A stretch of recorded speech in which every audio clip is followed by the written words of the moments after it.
All right, welcome back here to the Gill Athletics Connections podcast, the podcast that uplifts and honors coaches from around the world. We focus here domestically, of course, here in the U.S., but it's quite amazing when I look at the stats. Listeners from Greece and Italy and the UK and Canada and Mexico, of course. It's quite humbling. So for all of our international listeners, so blessed that you would be here and really get to dive into some of the amazing coaches that we have here in the U.S. And speaking of that, let's get right into it. I'm really pumped for this one. Known him for a while, but don't know him, which is exciting. We get to learn together here. Help me welcome the head coach of Emporia State in beautiful Kansas, which I do know real. We're going to talk about Kansas. Trust me, I know some Kansas stuff. Help me welcome the wise, the wonderful Mr. Steve Blocker. Steve, how are you, sir? I'm doing great. Thanks for having me. How's it? When you're listening, it's March, but we're recording this in February, and I call it my one year of jail time I did in Kansas, not too far from Emporia. How is it weather-wise right now in beautiful Kansas? It's actually pretty nice. The next 3 days, I think, look pretty good. I think the high on Wednesday gets up to near 70, and so today I think it's in the 60s. So I walked in this morning and it felt great. I did 1 year in Chanute, Kansas. I was the head coach of Neosho County Community College. Oh, yes. And I love Kansas. Kansas is a great state, and there's some amazing places, Emporia and Wichita area and Kansas City, and there's a lot of towns in between. But, Chanute is a very small, I don't know if town. What's smaller than a town? It's not a city. It's not a township, maybe. I don't yeah, know. maybe village. I don't know. It is so small, and the weather. We must have had one of the worst winters. I was there for the 2001 season, so the winter going into 2001 was just. It was unbearable. I was ready. Oh, wow. It was so bad. I chose to move to Indiana. That was a better weather spot for me. But I didn't. That was a good decision. Yeah, exactly. But I did enjoy my location because right there in that southeast, we're close to Emporia and Wichita. We're close to Joplin. Of course, Kansas City is just a little hike up north. So it was a great time there in Kansas. Yeah, that's awesome. Well, let's learn about your Kansas. I have no idea if you're from Kansas. What, Steve? Where does at some point, assuming that you were an athlete, coaching in your mind switched. It went from something that was always done to you, Stephen, go run this, go lift this, etc., to, oh, wait a minute, like maybe I could be like this could be a career for me possibly. Where does coaching begin for you? Oh gosh, well, that is a good question. I mean, I think as far as I can remember back, to, of course, childhood, I just remember sports. And so I just, I remember, playing football, I guess, was kind of the first sport, I was a big 85 Bears fan. And, so getting into football, I was right around that age. I was about 5-6 years old during that era. And so I think that kind of ushered me into sports. And then I had a friend, I started running track to get faster for football. And a good buddy of mine who I can give the credit to, or I guess I could blame, I don't know. My dad was a Marine, and so we moved around a little bit. And so my freshman year, I did long jump and triple jump out in a high school in California. And then we got stationed in Yuma, Arizona. And a friend of mine that I played wide receiver with said, "Hey, you got to come run hurdles." And I thought, well, I don't want to do that, but I did, just because my buddy talked me into it, I guess. And so I had a great coach. He ran track at Wisconsin Lacrosse, and he was a young high school coach. And so from that moment on, I kind of thought, hey, sports would be a part of my life. And slowly but surely, track kind of overtook football as my first love, I guess. And so, and then just kind of, just ascended through time. I guess it really wasn't until I remember my 5th year of eligibility at Northern Iowa, my last season. I thought I was going to be a strength coach. That was what I really wanted to do, and had some good influences there at UNI. And but then I think that last year, I just remember thinking, boy, I really like track. I think I want want to stick with this. And so from that moment on, I wanted to be a collegiate track and field coach. So now, first of all, shout out to that friend. As a huge fan of the hurdles, I love that they're like, you should try the hurdles. oh yeah. I love how we have kind of alternate views. You were like, I don't know, I kind of like running on the straight and just jumping. Right. When hurdles were introduced to me, so I was a kind of a half miler, and our practices were so bad. And what I mean by that is literally every day we did our events. That was every day. I mean, this was, this is a few years before use. This is before YouTube and books and videos and caring, where I was in little town of Alabama. So I saw the hurdlers, and all they did was the 110 hurdles and 300 hurdles, and they were done for the day. And I was like, well, like that sounds a lot better than doing the 4x8, the 8, the mile, the 4x4, and typically the 2 mile every day. So I love this friend. Shout out. Do you remember his name? His name was Jeff Weiss. Nice. Jeff, I don't know if you're listening, man, but as a big fan of the hurdles, I always love people that recruit people into the hurdles. So I love that.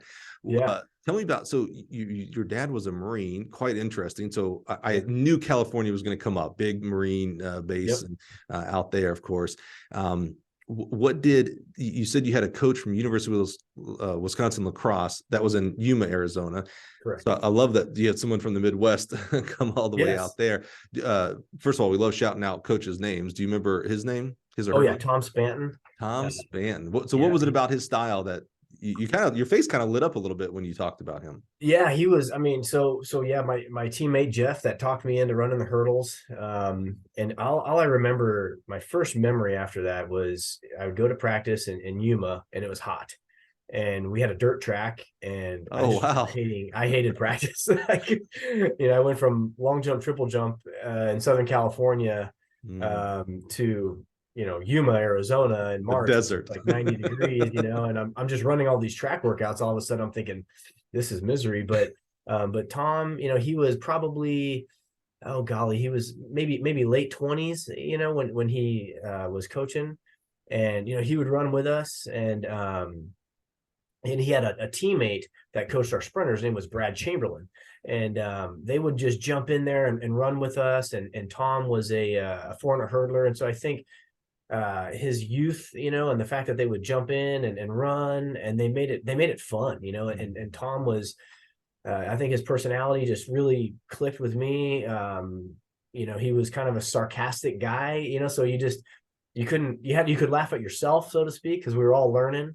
And he just made it really fun, and he was just a heck of a coach. And for some reason, I think I go back and look at my first race ever, I fell.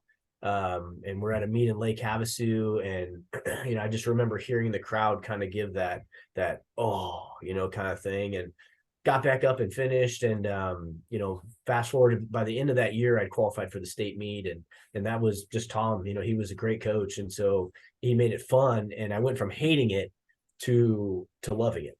So wow. I love that story, because what you just did there is encapsulate the power of the positivity of a coach, the positive impact a coach makes on young kids.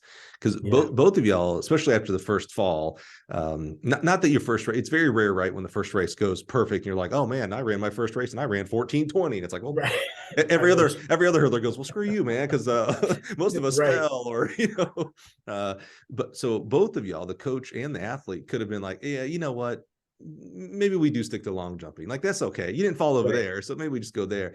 But also that Tom had to, like, every situation's different, right? How you coach high school at Yuma in the 90s would be different than how someone here in Champaign coaches track in the 2020s. You mentioned being on a dirt track. It's a desert already, so it's friggin' hot. Yeah.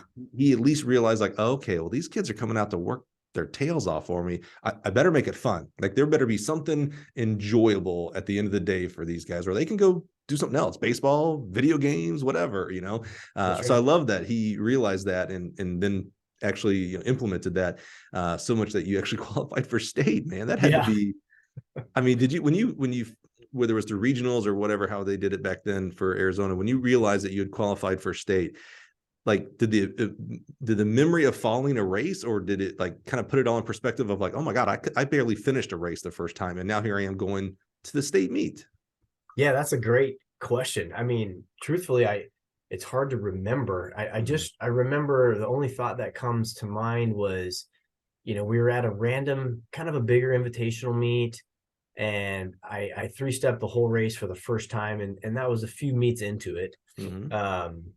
And I just felt like from that moment on, it was like, that learning curve I must have been taking advantage of. And then as we get towards the end of the season, I just remember thinking, every time I do well, I keep going again. So then, and there's less and less of us, and so it was, I think we were in the Desert Valley region in Arizona. And so we would race on like a Wednesday, I think it was, and we had kind of the preliminary rounds. And then if you placed so high, I think, you would advance to the final, which was either Friday or Saturday. And then if you were top 3, I think, then you would move on to the state championship.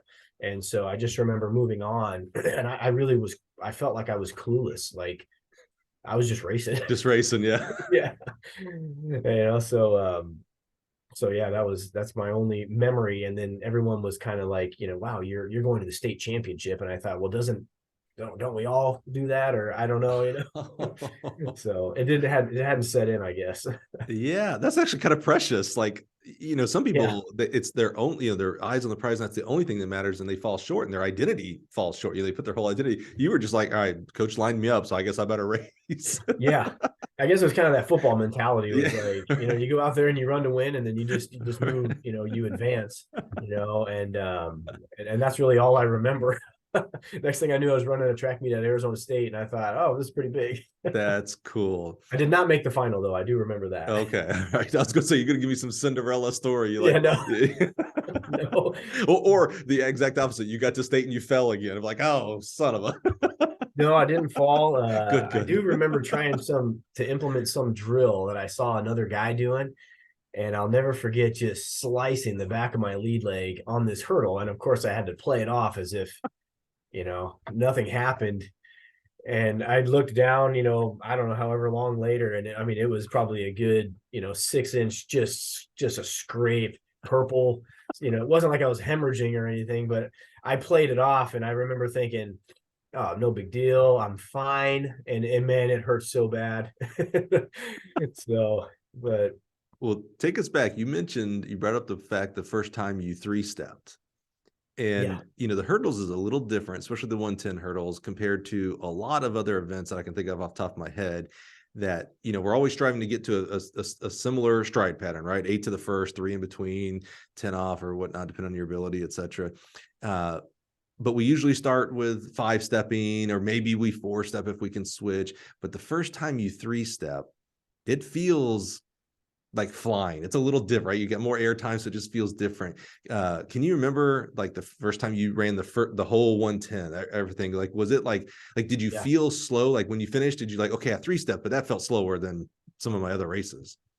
I swear I can remember the meet, and I remember the morning. I really wish I could remember where we were. I feel as if it was yesterday. I remember it was a preliminary.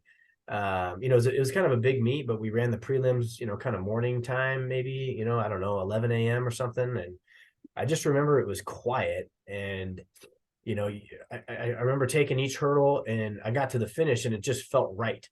And I thought, oh, something went good. And then, Tom, we called him Spanton, his last name.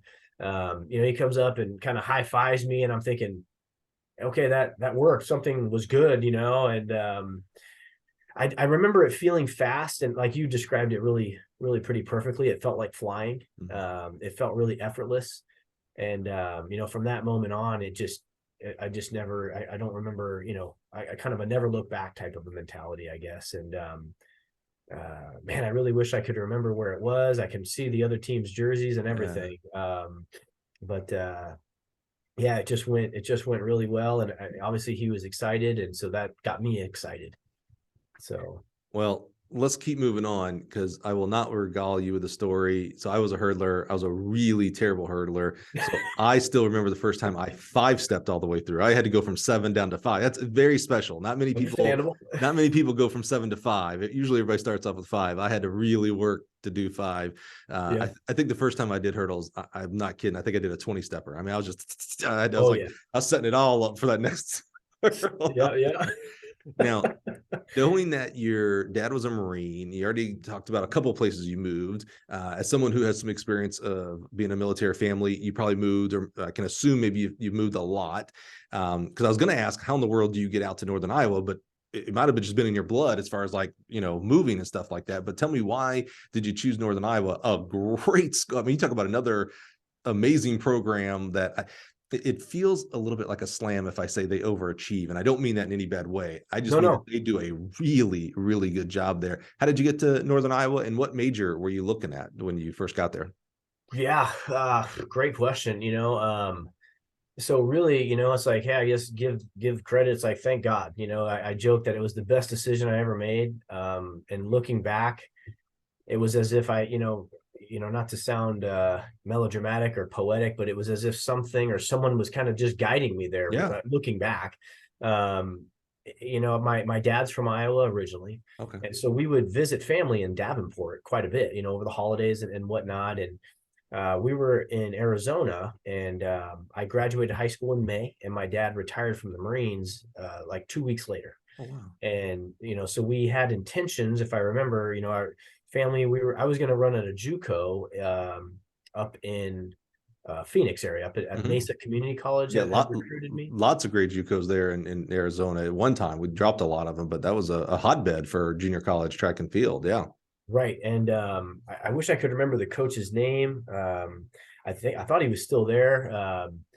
But he was just a great coach, and I really wanted to go there. But honestly, I was just too chicken to leave home. And with my dad trying to find work, in that region in Arizona, maybe Southern California, where my mom's side is from, there a lot of things are just up in the air. And so they decided at kind of last minute, my dad's side from Iowa, why don't we try Iowa? So they moved to Davenport, and I just kind of followed suit. I was, like I said, really just kind of too chicken to leave home and go out on my own. So I did my first 2 years at St. Ambrose University in Davenport, Iowa. You're a B. I had no idea. You're good. Oh man, that's so awesome. Yeah. Yeah. And it was great. I had a great time there, a great experience there. And I had a great coach. I can see it. Ryan Sadler was the coach at the time, and really had a lot of fun. But I think at the time there was just something, I joke with my student athletes that, academics, I never did poorly, but, track was my first love. And that was what I really wanted to push as hard as I possibly could. And I kind of had some random occurrences with people at Northern Iowa. I was at a track. In fact, one of my teammates at St. Ambrose was high school teammates with pole vaulter at the time, Jake Pauli yeah, you might know Jake. Of course. Yeah. We were at a meet at Iowa, and I'm running for St. Ambrose, and my teammate at Ambrose introduced me to Jake. And that was my first person I met at Northern Iowa. I had a cousin that she just attended Northern Iowa, and I got online one day and I thought, hey, I think I want to try to run here. I think this would be a good fit for me. Right around that same time, my dad actually took a position back on the West Coast. So my parents were then going to move from Iowa back to California. So I decided to stay. So at that time I'd kind of grown, I guess, a little. And yeah, I was gonna say a year behind, you would have gone to California again. Right. Yeah. Yeah. And so I went up to Northern Iowa kind of on a whim, and really just kind of, thank God it worked out. I wanted to I was majoring in physical education at the time. And going from an NAIA to an NCAA, they were telling me we need progress towards a degree to be eligible. And they said, well, lucky for you, we have this new, it's called physical education non-teaching. So a nice way to insult you, I guess. It's health and human performance here at Emporia State or exercise science. But in 2000, I guess that was kind of new. And I said, I have no intentions of being a physical education teacher. So that's perfect for me. Right. So you're like, you wrote this for me. Perfect. Right. I was like, this is a miracle, so one of those little miracle stops along the way. And I thought, no, that's perfect. I really don't, I don't want to be a PE teacher. I wanted to be a strength coach. And so I thought exercise science with a coaching minor would be perfect. And so I went with that. And, thank God it really all just worked out. Now let's explore this, because I think there's some value here for beginning coaches or coach, yeah, probably more for beginning coaches here, but you just expressed kind of a big, I don't know if breakthrough might not be the right word here, but a big change in you. You had mentioned that, I wasn't going to leave where my family was for school. Like, we were going to stay in Arizona, so I was going to go to Mesa. We're moving to Iowa, Davenport. Okay, then I'm going to go to St. Ambrose. And now something happens in this 2 years of college, this first couple of years, parents move. And like I said, I would have 100%, if I'd have said, hey, well, what is Steven's next step? Well, he's going to California then. That's his role, what do you think changed and why? We see a lot of, I don't want to use the word a lot. We see athletes who don't want to go to school 6 hours away, 16 hours away, because they want the comfort of home. And that's not judgment. Some people need that, and that is the right place for them. Some people, job wise, don't want to move to another state, another region, etc., for many, many reasons. Again, I think a lot of that does have to be with comfort. You know where you are and who you're with and those kind of things. Right. Striking out on your own can definitely be scary. For someone who moved a lot, you had to be the new kid in school a lot. So, that's a different person and personality that can succeed in that. But what changed for you? What was it about college that when your parents were going to California, they probably also were like, oh, well, Steven's coming with us, we better start looking for a school. Yeah. And you're like, I'm gonna go to Northern Iowa. I'm okay here. I've kind of found my thing, who I am. Maybe can you expound on that at all? Well, that's a great question. I think looking back, at that time and knowing, I guess, what I know now, it really just kind of came down to that old cliche of,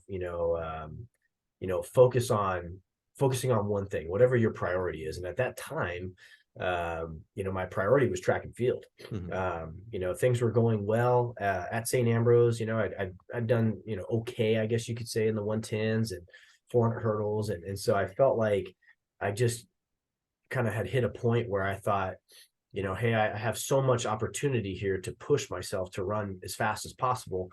And I want to take that opportunity, whatever that may be. And so I wish I could say, and I don't know, maybe the student athletes, maybe, I don't know if anyone hears this, academics were not my priority. I kind of figured I would find a major, I would make it work. I would graduate, but I felt like I needed to find the right environment, to run fast. And so, at the time, the internet, this was probably 2000, was still kind of in its infancy. Mm-hmm. And so I just remember looking at some results and thinking, hey, this would probably be a good fit for me. I had looked at Wisconsin lacrosse because of my high school coach. Mm-hmm. And so I think I just kind of grew into that point. And you touched on I'd moved around a little bit. So at that time, I think maybe moving didn't really have much of a, mm-hmm. wasn't too much of a variable of a deterrent. So. Yeah. I was going to wonder if being in college and that sometimes is the first time a lot of us meet people from other places, right? We meet right. Sometimes that's the first time we meet an international student. We meet people from California, Maine, North Dakota, etc. But being a military kid, you had to have, when you were in California, you had to meet people who were transferred there from Maryland and Alabama. I mean, so it wasn't like the first time you're meeting people from outside of your region. Yeah, I don't know. That's just interesting to me about that, about why now? Why after 2 years of college? Like, okay, yeah, I'm this is gonna sound terrible, Steve. The little bird's out of the nest. I can stay. It's okay. Mom and Dad. Good analogy though. And they go far, by the way. They go to California. They don't go to the next state over Illinois or anything. They go, but they go time zones for you. Oh no, I look back at that and I think, I was scared to death. I guess, I think I had a good childhood, still have a good relationship with my folks. So I don't know. Looking back, I really don't know what it was. Some sort of, a failure to launch to some degree. Some mm-hmm. student athletes that they can't get out fast enough. Mm-hmm. And that works for them. I was just more of a cautious learner, I guess you could say. And but you're right. Once, we joke around that once my parents left Iowa and I stayed, it was, 1,800 miles, whatever it is, apart, and months without seeing them, so, right. But it's worked out. Well, tell us about your time at Northern Iowa. Obviously amazing athletes have come through there, but also quite a few amazing coaches. Bucky and Travis come to mind Yeah. immediately. Steele. I mean, just so many Yeah. great coaches and people have been there. As you're going through those last couple of years of your eligibility, it was still eyes on the prize of being a strength and conditioning coach. Yeah, really, probably my first, you mentioned, I like how you put eyes on the prize. My prize was really running track, Mm. kind of all along. But I thought academically I'd be a strength coach. That was my inkling, I guess you could say, at the time. And so I was taking courses, in sports science or in coaching. And then of course I get to Northern Iowa, and there are tryouts, and so I'm thinking, oh, well, how hard can it be? I'd kind of had, a relationship with Jake Pauli. And actually, the first guy that I met, I went into Bucky's office one day after I'd already registered for classes and everything. I'm in the registration process and finding an apartment and everything. And Travis is sitting in there. And so the first official guy that I met was Travis. And so I met him, and kind of the rumors start to get going that, hey, we've got to make some cuts this year. And I thought, you're kidding. You kind of take this for granted. In track, there's really no cuts. Well, there were a lot of cuts this particular year. And I thought, this is a nightmare, like if I don't make this team. And I remember there was a list that came out, and it had kind of 4 categories, like practice gear, locker room access, and weight room access, and maybe one other thing. And you either did or didn't have check marks next to your name. Well, whatever's next to my name, I didn't get access to anything. So I'm like, so I'd show up to practice, and that's all I could do. And then I'd have to go back during the open rec hours to lift weights. And so that was what I would do. And it was cool because there was a strength coach who was a GA at the time, and he would always be in the office, and I would ask him, well, what did track do today? And so finally he's like, hey, I'm just going to post it. I'm just going to post it for you. And I was like, hey, thanks, dude. So he posted it.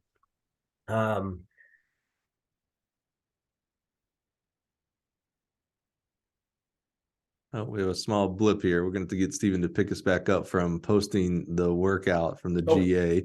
Hey, you blipped out there. We start back with okay. The coach was posting the workout. Okay. Yeah. So he posts the workout, and I would do that at, whatever time, 7 o'clock at night, I guess it would be. And after I'd graduated, Buck and Case shared that they're like, yeah, man, you were cut from the team at one point. And I thought, well, that's interesting. And I never knew that. And so really what happened was, and at first I thought they were joking, Right. I was like, yeah, right, whatever, and I thought, and they're like, no, really, you were cut.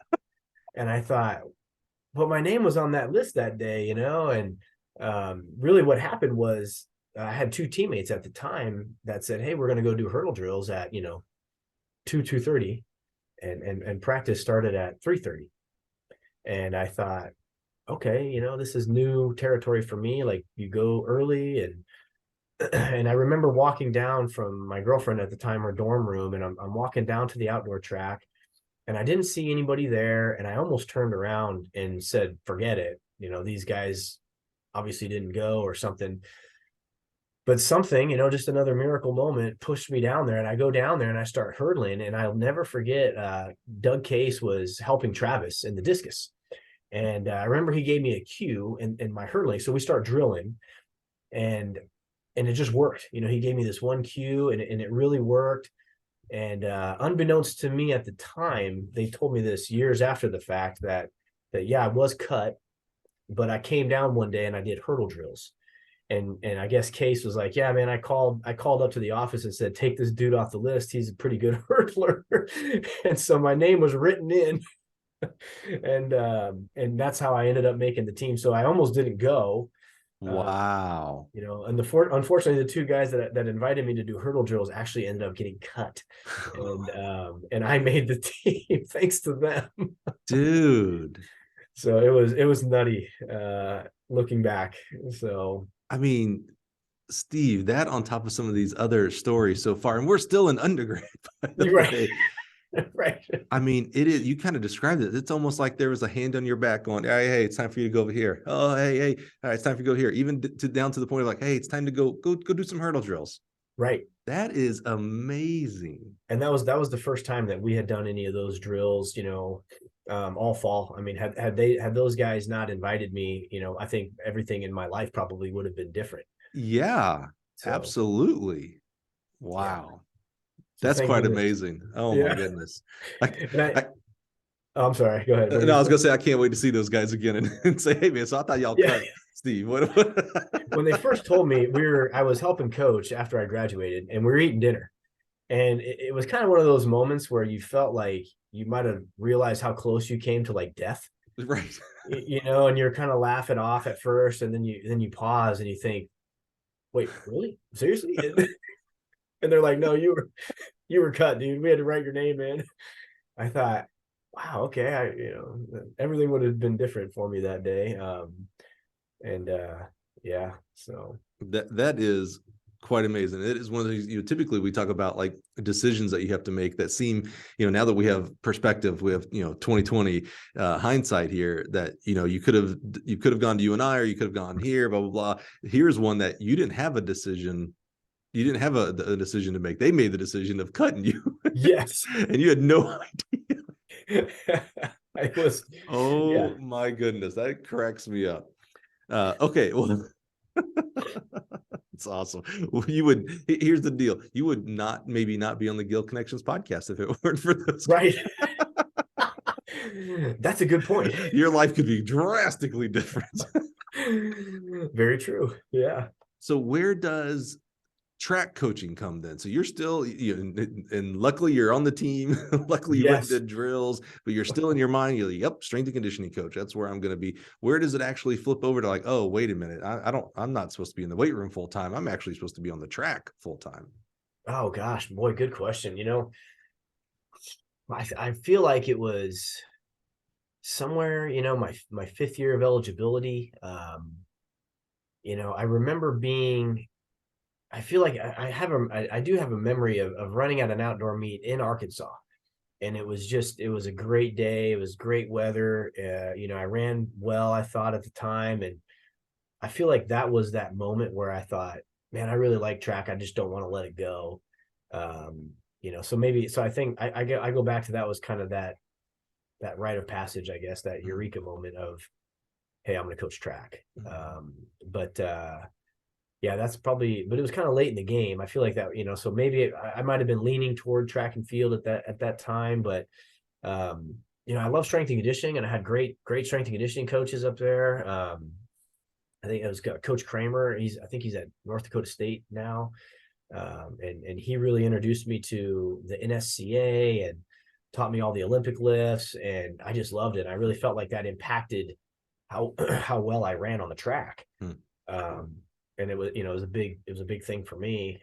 So I was really in love with human performance in general, but I think just working with Buck and Case and Travis and just the environment that those guys created, we just had so much fun. And I thought, man, I would love to do this for other athletes. So what was the first step after you get your undergrad there at Northern Iowa? Did you go on to be a grad assistant somewhere? Did you go straight into coaching? Did you go into strength and conditioning coaching? What was that first step for you? Yeah, so that's another great question is, at the time, we had some volunteer assistants. Jake Pauli was one of them. But it had always just really been assumed or conveyed that, you had to be invited back.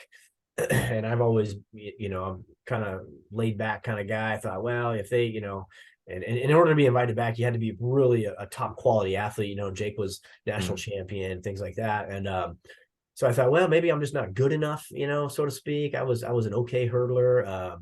And so lo and behold, I get done with my last race, University of Nebraska. We're at the regional championship, and Buck comes up to me, and we're in the football area. And he says, hey, what are you doing next year, kind of a thing. And I thought, I'm just going to do this internship down in Davenport that summer. I was going to graduate, do an internship, and then go back to California and then pursue a master's degree. So I just kind of thought I'd find a local JUCO and just start coaching. Right. Do whatever. And so I said, yeah, I'd love to come back and help coach. Had no idea what I'd do for a job or where I was going to live or anything like that. But I just said, yeah, I'll come back. And that's really how I got into track coaching. So what? Yeah, well, a lot of people could say that about Bucky. Yeah. Well, so what did that look like? I mean, it's interesting the way you just described that, of like, I had no idea where I was going to live, what it would look like. That actually reminds me a lot of when a kid goes pro out of college for track and field specifically. It's like, oh, okay, well, now I got to figure out where I'm going to live because I don't have a scholarship anymore, and I got to pay for this and time for practice. Like the whole world. We sometimes don't realize how easy, how lucky we have it as a track athlete on a team. Schedules are made for you, travel's booked for you. I mean, you massage if you're at that kind of school, and athletic trainers, and then you go pro, and it's like, oh, I've got to figure all that stuff out now with a agent and hopefully a coach, etc. Here, you kind of on that same front on the going professional and coaching. It's like, cool. All right, so where am I going to live? I got to figure out how I got to get paid now. Right. How did that all? I mean, that's not the easiest thing in the world. How did you manage all that? Yeah, boy, that's I've never heard it. That analogy that you make is pretty darn accurate. And I think again, and now that you asked the question, I've never really thought about it. I think at the time, it really came down to, obsession is probably a negative word, but that was my priority. My priority was track and field, and so when Buck asked, there was no doubt in my mind that I was just going to say yes, and that I would make the rest work. And my parents were a little disappointed because they're in California, and they were kind of like, well, we thought you're coming home. And I wanted to live in California. That was my dream, I guess. I just basically said yes on the spot. And Buck had told me, he said, hey, we don't have any graduate assistants, but a volunteer is a good way to get your foot in the door, build a resume. And I said, that was really all I needed to hear. So I just kind of figured I'd find a place to live and I'd find a job. Lo and behold, Travis came back to Northern Iowa, Travis Gephardt, and he says, hey, dude, why don't you live in my basement? I was like, I thought, yeah, okay. And Travis and I were roommates for a little while in undergrad. And so I thought, okay, and Travis had just got married. So he was kind of a newlywed. And I knew his wife, and I thought, is this okay? Did you ask permission, Travis? Yeah, I'm like, you better ask little Nicky, and I'd known, his wife, previously. And so I thought, okay, that's not strange or anything, but he says, no, this would be great. We've got this finished basement, and we'll charge you cheap rent. So I did that, and I lived with him. And then I was kind of actually, I remember being kind of lost at the time. I worked at GNC in the evenings. That was the only real job I could find.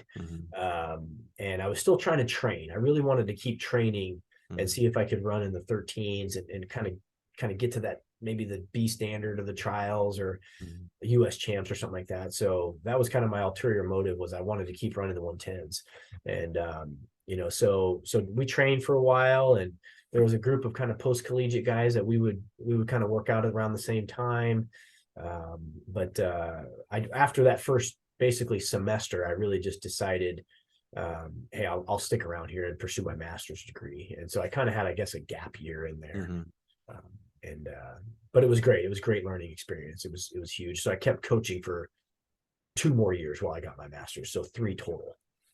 How did your mentality change? When you're an athlete, we actually, speaking of, now knowing you're in Kansas, we had a really good conversation with Cameron Babb, a friend of yours up in Washburn, about the difference between being an athlete and being a coach, and kind of what we parceled out as we were talking it out on the podcast was, being an athlete is a very selfish thing, and it has to be. That's not to your point about some words that are typically bad words, right? Selfish is always like a bad word. Well, it's not, right? That as an athlete, the coach is telling you cues or workouts, and selfishly you're trying to take those in, and how can I get better? I'm the athlete, so how do I use those cues? Right. And as a coach, it's reversed, it's changed. Now you're trying to get information. So whether it's from coaching education or other coaches, you're listening to Doug and Travis and those guys coach. And now you're trying to synthesize that information so that you can push it out towards coaches. And that's a change. That's a change in thought process, change in motivation, change in what excites you. You know, you were excited about yourself running PRs. Now you have to change of like, well, that's out the door. Now my excitement has to come from the athletes hitting PRs and achieving success. How did that mentality how did you change that mentality for yourself of, okay, I'm in coaching mode now. It's not about me and my athleticism. I can't run the races anymore. They have to do it. So how do I help? And how did you leverage? You had some really great, I mean, they were really good coaches there, but they were kind of in their, I don't want to say they were in their infancy, but, you know, they have certainly grown and coached many, right. Many records and performances, et cetera, as they've continued in your career. So you had some really great mentors, if you will, for coaching there. How did you start picking their brain or at all? Or were you still just like, all right, I'll put hurdles wherever you tell me to, or how did that process work for you? Well, I think, kind of, again, I like your comment of someone was constantly nudging me from behind. What was really unique, I think, about that time at Northern Iowa was, you had that a key ingredient of intrinsic drive. There were, people like Joey Woody, who was helping coach, but he was still running. I think, I know he was still running, at the elite level. Dave Paulson, who had qualified for the Olympic trials that in 2004. So he was kind of doing the same thing I was doing. We had Burke Bachman, who was also doing the same thing I was doing. And then of course Travis was still competing, and he was on staff full time, so we all kind of had this world. And then of course you had Jacob Pauli and his wife Nikki at the time was still competing.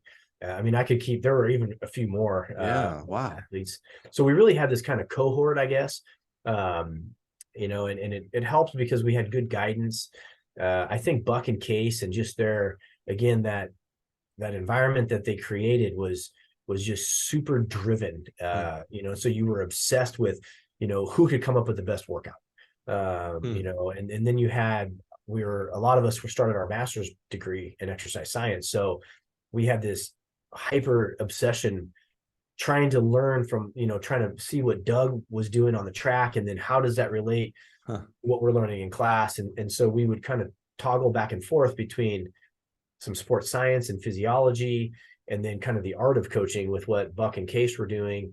And so it really allowed us this kind of lab setting and then a practical setting. Yeah. And so it really became pretty fun, I mean, yeah, we would, we had Eric Hannenberger at the time. He's up in South Dakota now. He came in, I think, a year after we started, and we really we spent a lot of time together, studying and analyzing. And I think right in that time frame, you started to learn, that your energy goes into the athletes, and it isn't about what we do on the track. So I think that that same competitive fuel that we had as athletes, it started to trickle into the coaching realm. We wanted to become the best at that. I get this vision, like with computer science majors. So, people who are writing code, a lot of times they'll do, they'll shove 10 to 12 in a room and they'll code for 12 hours. I mean, they're just bouncing off of each other, bouncing ideas off of each other. I kind of get that same vision for you guys, that you have this consortium of people, I don't want to say undergrads, but young people that are starting to learn how to coach. They've come off good careers. They're taking exercise science. And then you have these, gurus, if you will, the Buckies, Doug and Travis. And again, they're so, especially Travis is so young in that guruship there.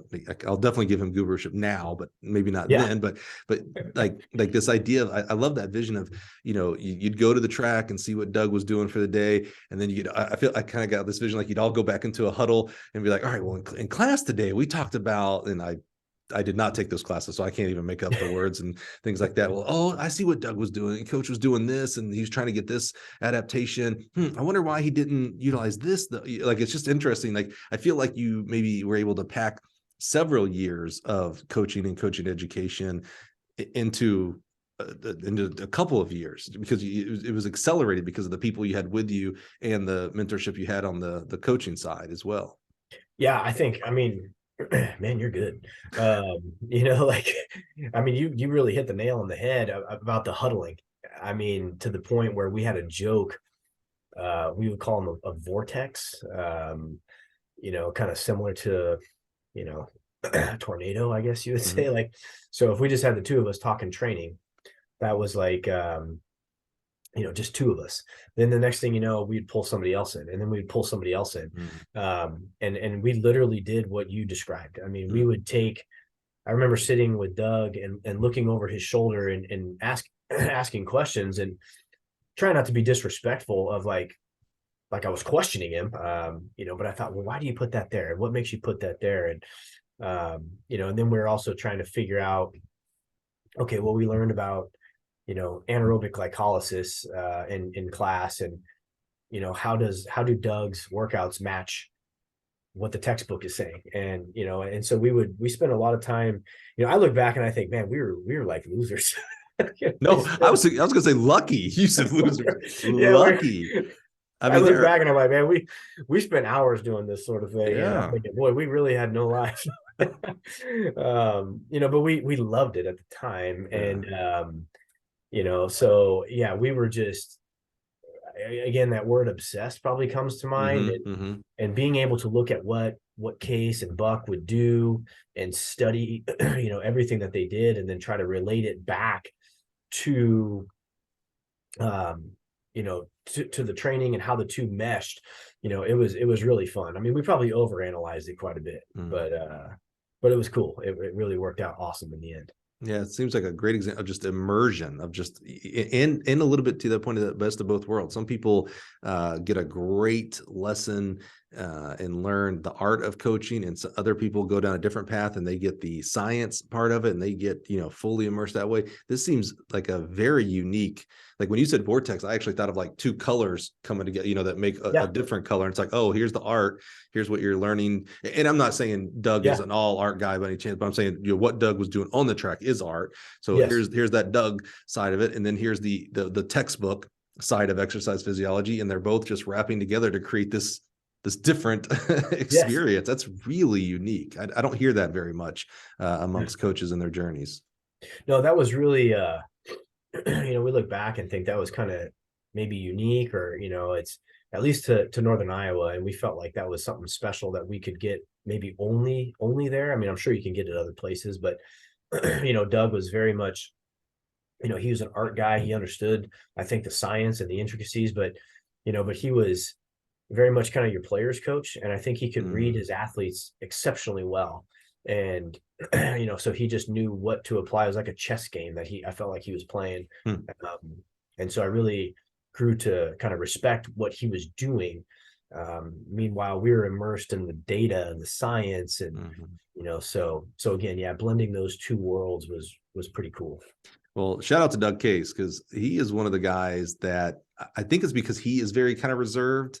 He doesn't get talked about a lot, but when you look at what his athletes are doing there, it's like, I mean, something's going on, not just right, but like continually right. I mean, there's always fast times coming out of his group. So I'm just always amazed at, and just, maybe he's just not on social media. Maybe that's why he doesn't get a lot of pub or something. I don't know, but he deserves. He's a pretty laid back guy. Yeah, he deserves it all. Well, let's keep moving for the sake of time. Did you go, where did you go after you got you're working on your master's degree? You get that. Where do you go after that? So trying to think, so my next stop was Santa Barbara City College. So you did go to California. Yeah, I did. That was, like, I guess my ultimate coaching dream. The junior college level was something that I wasn't, I guess, super excited to do. But it was coaching. I was being paid, not a lot. In fact, hardly anything. And but I was being paid to coach collegiate track in California, and that was kind of my first end goal, I guess you could say. And so I was ecstatic, and went out to Santa Barbara, and it was a dream. My wife and I that was our first year coaching together.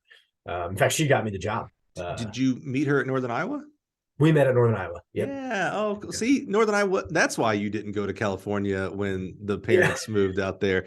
Aaron was waiting for you in Northern Iowa. That's You so got it right. cool. Yeah. Yeah. Yeah. That's right. A Awesome. couple So years later. is she from Iowa? Her parents are from Iowa. In fact, her dad, so my father-in-law, he also ran track at Northern Iowa back in the 70s. And she was born in Iowa, but she graduated high school in Kansas City, Prairieville, Shawnee Mission East. Oh yeah. Okay. Yeah.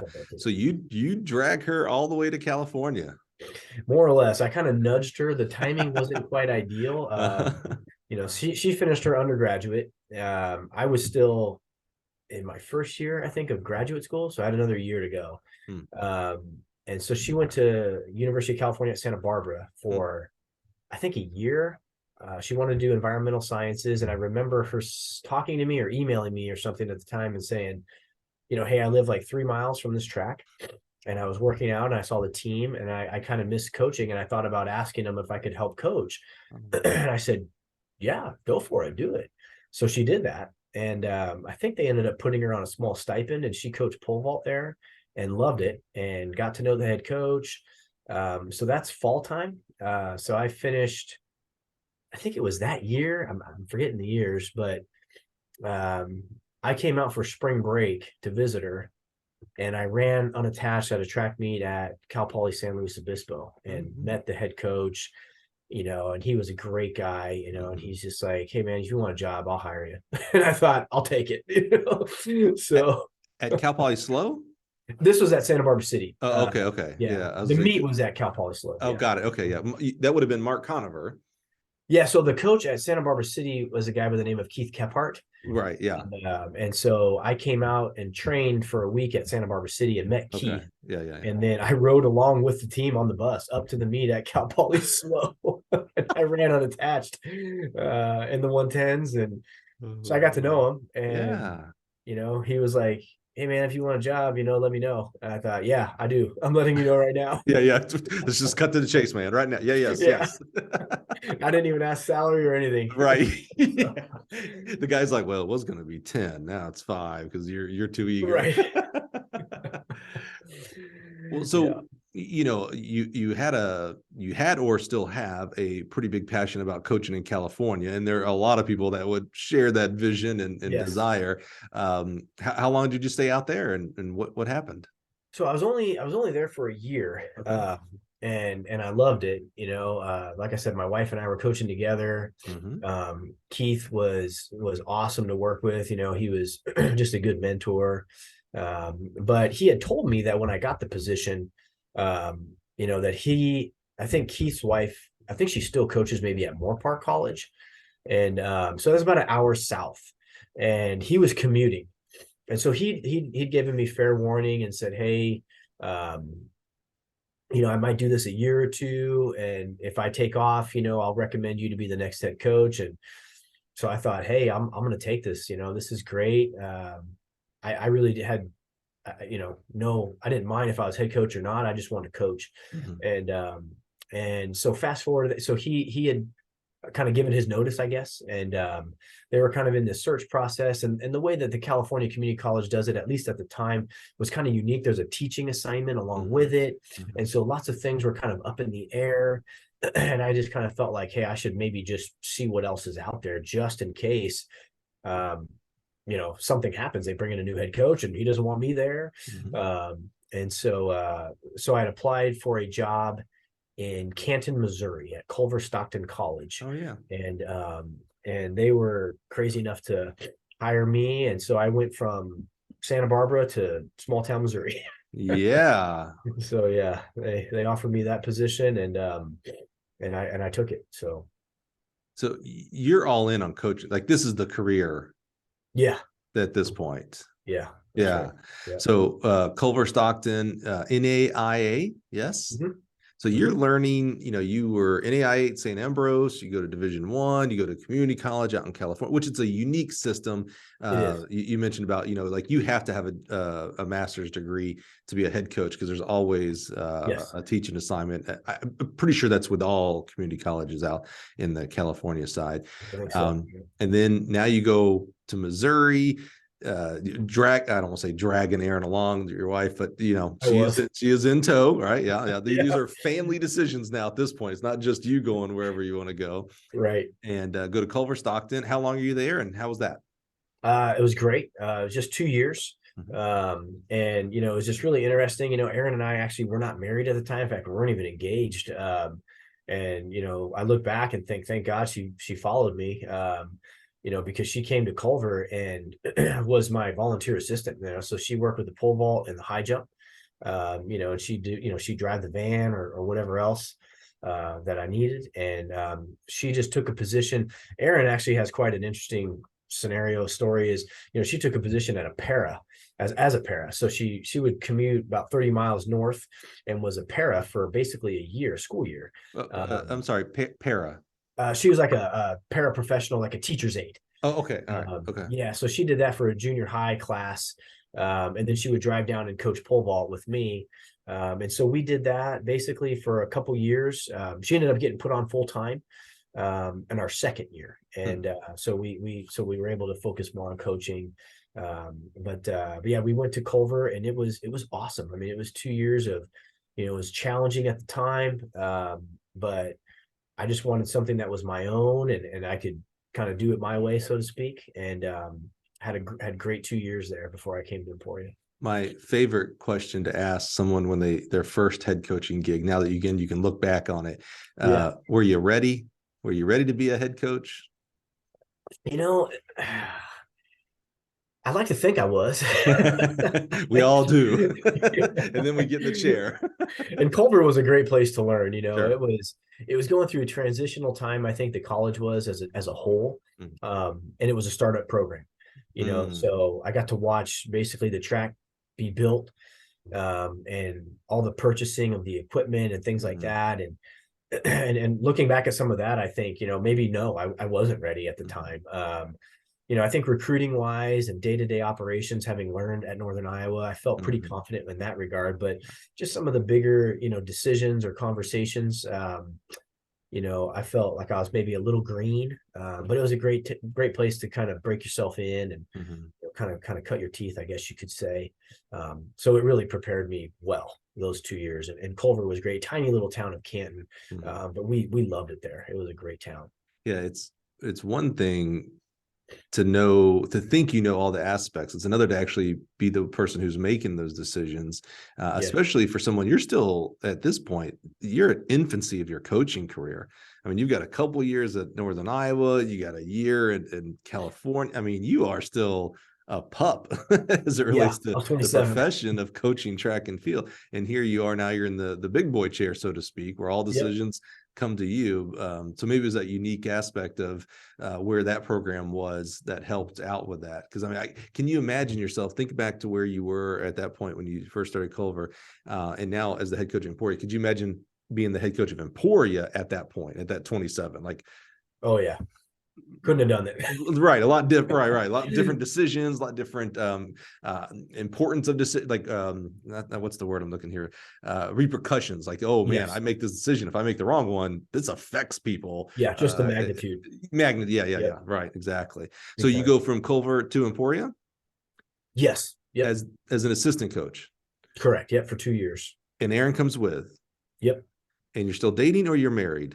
So we're engaged at the time. Okay. All right. We're going to do a part 2 and have Aaron come on and give her side of all this. Because I don't like getting Aaron's story through you, because I like to hear from the person, but we may have to get the other side and be like, Aaron, so he tells us what's going through your mind.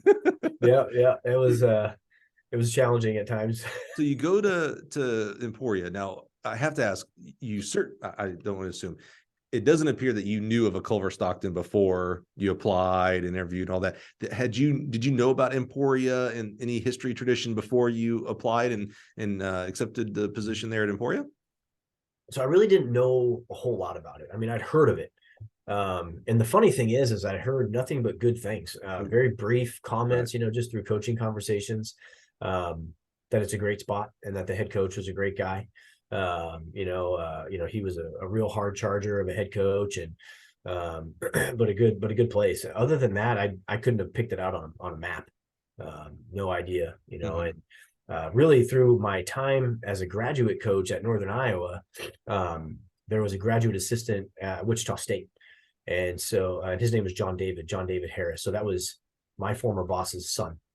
And Oh, that's right. yeah, so there was the connection. Mhm. And you just kind of, I guess you see the cross country coaches association, the track and field association, you see the kind of postings, and he and I were the same age. He had taken a position, I think, at Alabama Birmingham, maybe, or something. But then I knew, we kept in touch. So I knew he was in Emporia working with his dad. And I kind of thought that was neat, that he would take over for his dad someday. And Mhm. I came across a posting that Emporia State was looking for a coach. And so I reached out to him, kind of twofold. I was inquiring about the position, but I really was kind of curious as to where he was going. And I thought, wow, he's not taking over for his dad. He must have got something, great or something. Right. But he was just getting out of coaching, and he said, hey, I've just had some life changes and things like that, and so my dad's looking for an assistant. Would you be interested?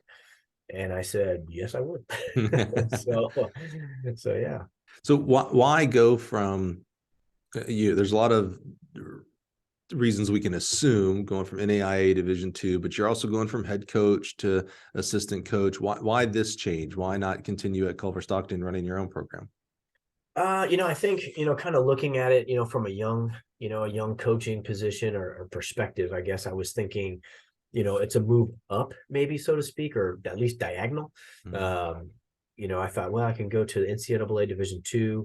I think at the time my aspirations were still to be a D1, type coach. So Emporia State would be a nice stepping stone to that. Mhm. Mhm. And so my wife's from Kansas City, so obviously we do a little homework, we find out, hey, it's 90 minutes maybe from Kansas City, Right. so lots of perks. But that thought had gone through my mind. In fact, Dave asked me that very question, and I really just felt like there were a lot of things I was doing at Culver that I felt were correct, but maybe I wasn't certain.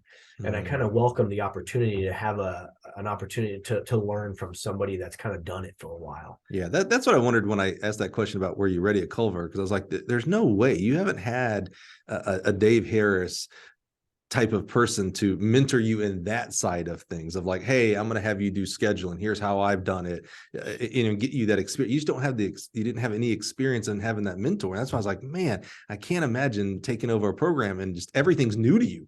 You've Right. never thought about scheduling and budgeting and travel Budgeting. and recruiting and et cetera, so Yes. that's just interesting. And I like that you kind of had that mind share of like, okay, well, let's go learn from a Dave Harris. Like maybe that's what'll lead me to Division I or whatever you thought might be the next steps at that point in your life. Right. So you're at Emporia. How many years have you been in Emporia? So from that year to now, how many years have you been at Emporia? Let's see. So that was August of 09. Okay.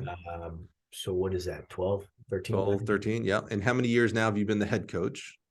So Dave left. He took a position at University of Nebraska All in right. August of 2011, and so Yeah. that was when I was promoted up. So 2011 till now. So I was yeah, gonna say, wait, that had been a while. So you were only at Emporia yeah, for 2 years and you get 2 the head years. job. Yeah, Were you yeah. ready? Were you ready this time? No. Of course, at the time, I'm like, yeah, I'm ready. That was a much more definitive answer than what I asked about Culver.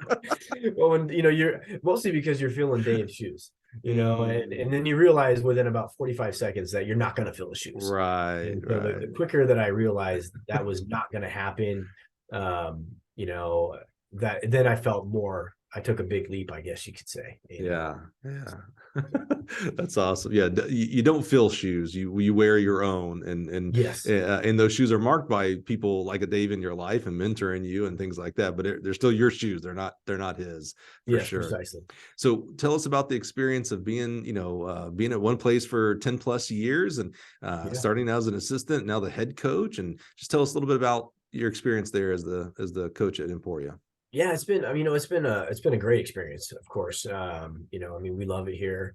And it's been good. This has probably been the most, I guess, personal learning, personal growth, whatever, how we want to call that.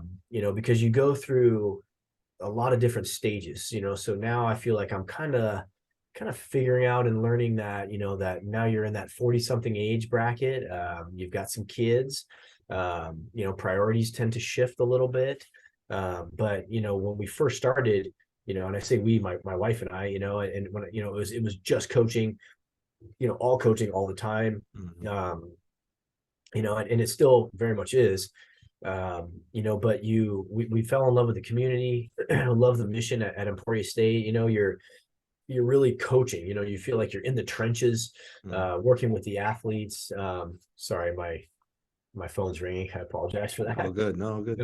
But you're definitely, you feel like you can get down there and kind of get to the nitty gritty, I guess you could say, of coaching. You've got lots of different athletes of varying capabilities. You've got some that are very talented, others that are much more developmental. So you've got to get real creative as a coach.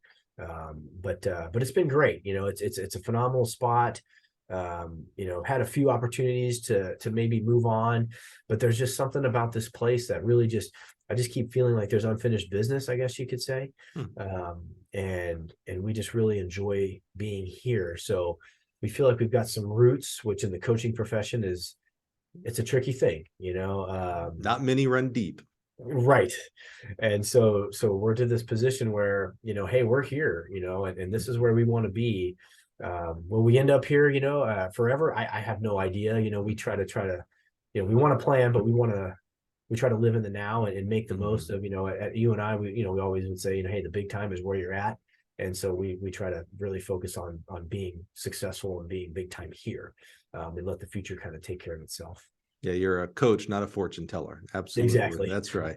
Well, you got it. And the art of coaching, it never changes, meaning there's always something. We try to plan our schedules out as a track coach as much as possible, but things still, priorities change on a daily basis. And so Steve here has some a prior engagement that has come up since we booked this. So we're going to start wrapping up here a little bit, Steve, for you to get. But I had three kind of topics that kind of come up, and that I'd like to maybe just do some more rapid fire answers, and then I'll cut you loose, and you can go back to doing the day job you're that good. you got there. You got plenty of time. You're okay. We mentioned Emporia State, and culture is it's a really hard thing to build and design. And there's not sometimes, part of culture happens without us being intentional at all. There's just some happenstance things that occur. So like one of the examples I would have is like Steve Prefontaine, that Prefontaine was this good looking guy that died early and was a distance runner. That all played in that Phil Knight and Bill Bowerman were together and created Nike. Those are things that you couldn't have planned at Eugene, Oregon to become Tracktown USA. Like you could have said, yeah, we're going to make this Tracktown USA. And you know how we're going to do it? We're going to have a really good distance runner that's going to die early. Right. So he becomes a lore. No, we're going to start this mega billion company. Like those happened, right? One of the things at Emporia that I'm sure some happenstance come in, maybe some intentionality, is Emporia State is really, I'm going to say famous for producing graduate assistants who become full-time track coaches. Like it's almost, I know Cameron and I had a good joke about it because he GA'd at Emporia as well. But there are so many GAs that seemingly come through Emporia State. Can you tell us about, is that intentional? What goes on there? What's in the water, if you will, as a GA program for track coaches in Emporia? Good thinking there. I mean, it's, I think, the MIAA conference, of course, is really good. It's successful. And I wish I could find a way, I don't want to say it's a regional thing or a conference thing, but I think you find people that they want to get into coaching, and this region makes it accessible, I think, to some degree. So you kind of have ingredients. Now, whatever you want to do with those ingredients, I guess is up to you. So right. It's not a New York or a Boston where, hey, if you want to coach part-time or be a GA, but your rent might be a little pricey, so you're going to need to do lots of things. Here it's a small town, so it's a little more affordable. I've noticed throughout my years, you find an assistant coach that was an athlete within the league, they move into a GA position, maybe they get married or whatnot, and they stay within the region. And so you can do that. You can be a newlywed type of couple, or even single and on one or two incomes or a small income. And, you can really get your feet wet. And I think then allows permanence. They, like, some of the coaches in our league have been around for quite a while, and they're very successful. And I think that there's consistency there.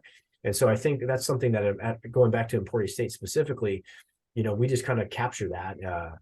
Students want to come here. They're athletes within the region. It's affordable living. Emporia State's a good school. So you have all these ingredients. And then if you get somebody in here that's really passionate, one thing we try to do, I think Dave did this, and I do the same, is we try to give the GAs autonomy and let them know, hey, you're in charge of this area. You have to recruit it, you have to develop it, and then we need you to do these tasks. So there isn't an instance where you're just kind of there. You're going to write the workouts. You're going to do those types of things. So that's cool. Really try to prepare them. Yeah, I like that. Thank you for that. Another topic that very specific to you, in knowing that we don't talk about X's and O's here on this podcast, but I'm curious, you brought up strength and conditioning and some of the mentors and people that fed into you on the strength and conditioning side. And as that relates to track, I'm always curious. There seems to be I don't know if it's tug of war, but there are track coaches who say, yeah, I give my track team to the strength and conditioning coach and I step out. I don't say anything. Others would say, I give it to the strength and conditioning coach, but I'm in there every day, or I'm helping write the workouts with the strength and conditioning coach. And then maybe there's another camp that says, oh, no, I'm the track coach. I am also the strength and conditioning coach.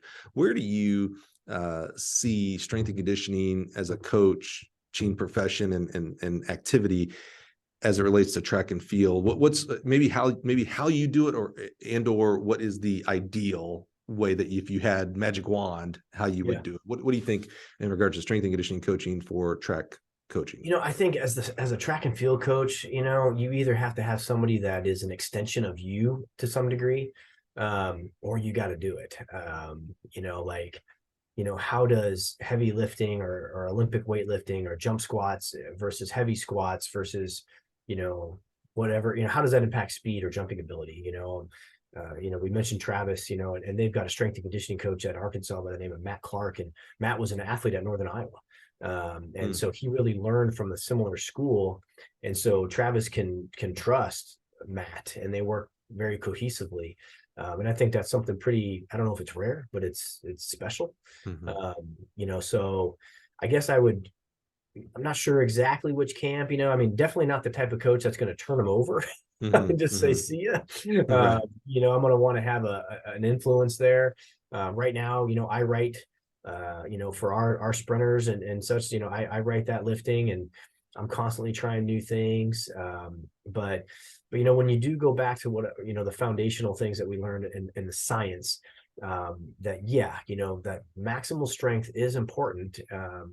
And so we tend to start there, and how you develop that along the way is an important thing. And I think that as a track coach, I want to have some severe oversight, or at least observation of what is the cause and effect here.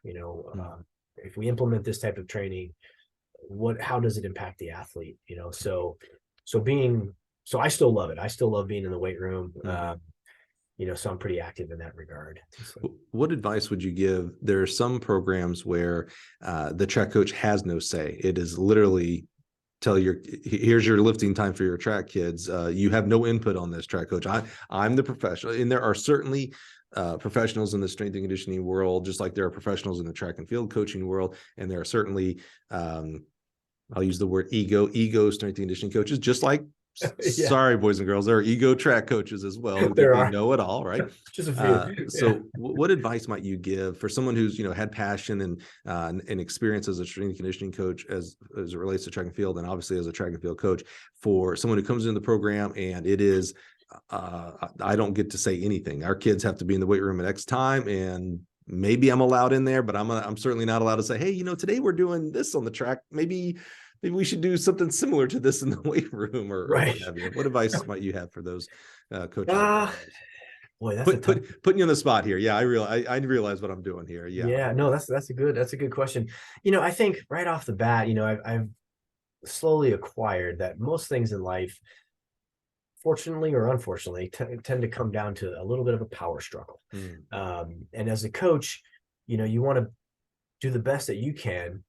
And this is what I would do is, to try to build the relationship, and I would hope that any strength and conditioning coach would also understand that, hey, we want to be strong, but they're going to work in cohesion with the event coach, because the track and field coach, that's the guy that's on the line if the athletes don't perform, or the placing at the conference or the national level, or what have you.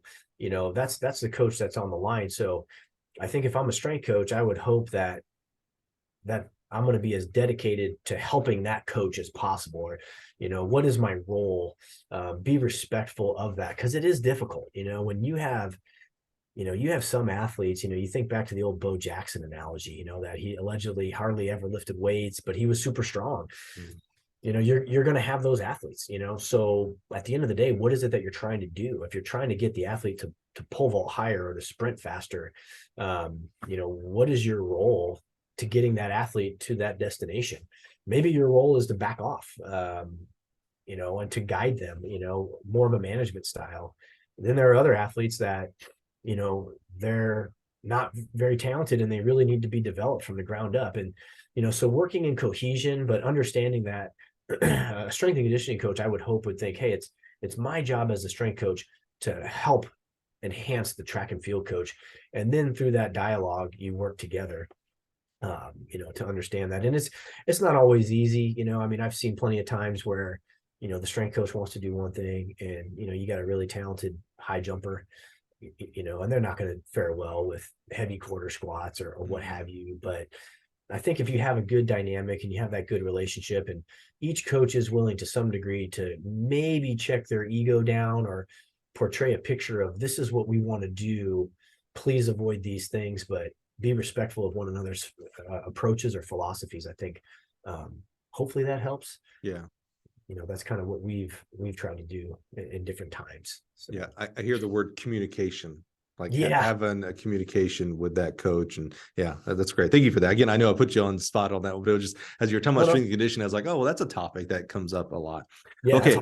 All right, Steve, we're on our anchor leg here. Wrap us up here. Yeah, something that is super cool that Emporia State has done and will do here in the future is you're hosting NCAA championships, man. That's a big deal. First of all, that says a ton about your facility. I mean, not every facility has what you need to host an NCAA championship. So it says a lot about your facilities, says a lot about your structure. Again, you can have a facility, but if you don't have the people inside your athletic department in the city, it's a big task to what you're doing. Tell us a little bit about hosting NCAAs coming up here in the next couple of years, and how excited, how nervous you are, and what goes into that a little bit here.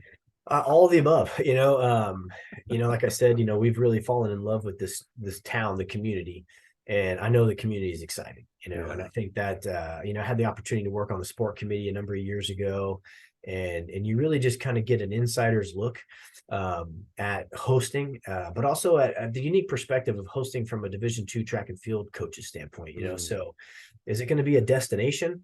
I don't know too many people that are going to want a vacation in Emporia, Kansas, although it is a nice town. But I think what the philosophy we want to try to take is make it a good championship, make it, what makes a great championship is, really how the athletes perform, hopefully, and they're going to walk away feeling great about what they did. So that's kind of our ground driving philosophy is, how, the town is very accessible. There's not going to be a lot of traffic. Lots of things are going to be within walking distance, so we can really cater to a relaxed hometown feel. So I think the community is definitely on board with that. From a facility standpoint, we're getting some upgrades, which is going to be great in our throws area. The track's going to get, a facelift as well as a few other things, so selfishly, we're excited about that, that's always a plus. Yeah. But yeah, and administratively, at the university, they're excited. This is what we need. This is a big balance between economics as well as athletics, and how the two mesh together. It's a reality, whether people like it or not. And so we look at it as an honor to host, and that was my perspective. Was this is a privilege, and we're going to make the most of the privilege and make sure that we host well, and people think, hey, this tiny little town is might be one of the best kept secrets around. Yeah. Hopefully it goes great. And it's outdoors in 24 and 26. Okay, I thought there was. Yeah. I wanted to say 25, yeah. but I was pretty sure there was a year gap in there. Oh, that's so awesome, man! I'm excited for you guys. As the NCAA equipment provider, we've gone to the Grand Valley, Pitt State, of course Oregon, and we'll be in Austin this year for Division I, and Rochester for Division III, Virginia Beach for Division II indoors. Have you been out to that place yet, or those? No, haven't been there. Just seen lots of pictures. Gorgeous. Yeah, it's gorgeous, and we'll be in Pueblo for outdoors this year. So great place. Super excited to see. Every place has a little bit different flavor, if you will. No one has. I mean, I've done this now for I don't know how many years, and include some USA championships that I've been a part of as well. I've been to every place around here.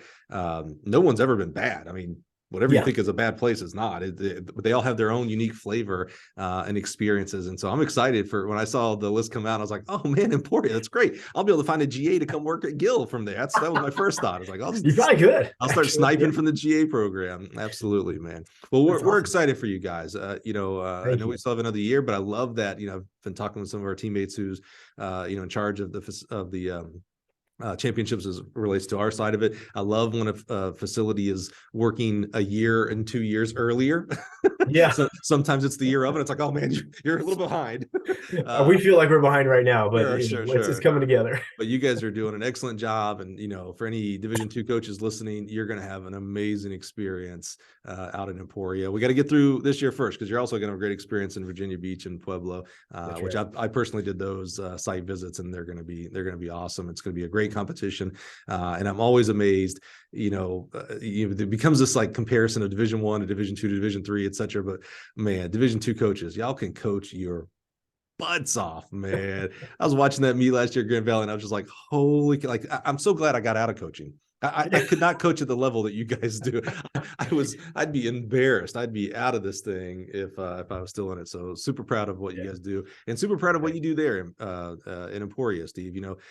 It's interesting to see how Emporia has continued to evolve and continue to improve. And I think what you do there with your staff is just excellent work. And honestly, at the end of the day, you're affecting young people in many, many positive ways. And that, at the end of the day, is what you hang your hat on, because 99.9% of these kids aren't going pro. There's not very many pro spots out there. So the kids that you are impacting are going to become moms and dads and bankers and business owners and store clerks, etc. I mean, they're just going to go on and do amazing things, and teachers, and they're going to have great experiences and great reach into society because of what you and your staff do. So man, just so excited for what you guys are doing in the rest of this year for you.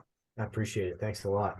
Thanks for your guys' help. Oh, always, man. We love you guys. We love the Hornets, man. Yeah. So thanks for being here today, man. Again, I know you're super busy. You got to run. You're going to run. Appreciate it. You're listening. You got to run. We're going to do it again. It's March 13th. So it's actually, is this right after nationals? I got to mix up my dates of travel. Yeah. So you will already know how Division II at Virginia Beach went as you're listening to this. I'm going to go ahead. I'm going to be that fortune teller. He can't. He's a coach. He can't fortune tell, but I can, because it's my show. It has been an amazing championships. I just know it because Division II rocks.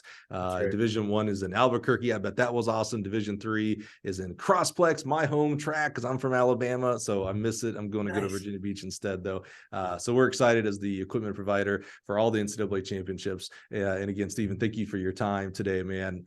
Just so grateful for you, man. Really am. Thank you. I appreciate it. Thanks, everybody. Thanks for being here. Join us next week and we'll do it all over again. Thanks.